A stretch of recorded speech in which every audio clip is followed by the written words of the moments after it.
So it feels like a lifetime, but it's actually only been a little over 6 weeks since the start of direct confrontations with Iran. And the situation on the ground is actually much more clear than the public narrative suggests, because militarily, Israel and the United States carried out significant sustained campaign targeting Iran infrastructure, command structures, regional proxy networks.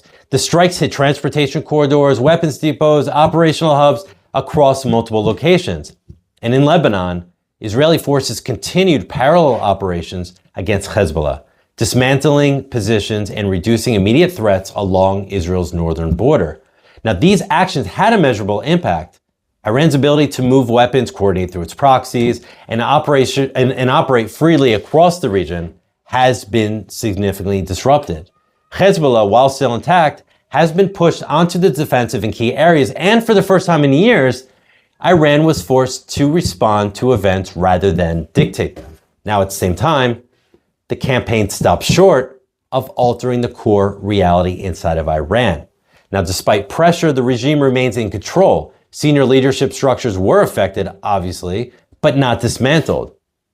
More importantly, the moment when internal unrest inside of Iran could have aligned with external military pressure passed without decisive coordination. And that gap between tactical success and strategic outcomes may prove to be one of the most significant missed opportunities of the conflict. And that's why the ceasefire being discussed now reflects that reality. From the American perspective, the objectives appear limited and pragmatic. Washington sought to contain escalation, protect global energy routes, and avoid a prolonged regional war that could draw in additional actors. There's also a clear interest in stabilizing the Strait of Hormuz and preventing further shocks to the global markets. And those goals have largely been met, at least for the short term. But the expectations tied to the ceasefire raise serious questions. Why? Iran's leadership has already stated it will not halt uranium enrichment, and they're framing it as a sovereign right. And that position directly conflicts with long-standing U.S. and Israeli red lines. And if those red lines are not enforced, the ceasefire risks becoming a pause rather than a resolution. But Israel's position is much more complex. Why? Because we're in the neighborhood. And while Israel coordinated closely with the United States, it does not appear that Jerusalem was seeking an early ceasefire. Israeli operations, particularly against Hezbollah in Lebanon, have continued independently. And this reflects a fundamental difference in priorities. For Israel, Hezbollah remains an immediate and ongoing existential threat, separate from any arrangement involving Iran. Because Iran, for its part, has attempted to frame Hezbollah as part of ceasefire agreements. There is no clear evidence that such terms were ever accepted by U.S. and Israel officials, and have not indicated that operations in Lebanon were actually included in the agreement.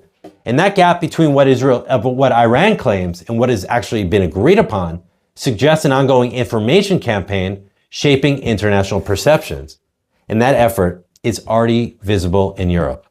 European governments have already come out reiterating Israel's right to defend itself, while simultaneously criticizing the scale of its operations. This dual messaging has become a consistent feature of past conflicts, and not surprisingly, reflecting the political pressures that happens within Europe rather than reflecting the actual reality on the ground. And the broader question is whether, by the way, this agreement addresses the underlying conflict. At this stage, the answer is no. Iran still is opposed to the West and Israel, and they want them to be destroyed. Israel also retains its core capabilities. Its nuclear program continues, its proxy networks, while weakened, are still active. The ceasefire reduces immediate escalations, but does not resolve, again, this strategic confrontation. So for the United States, this may be an acceptable outcome, stability, even if temporary.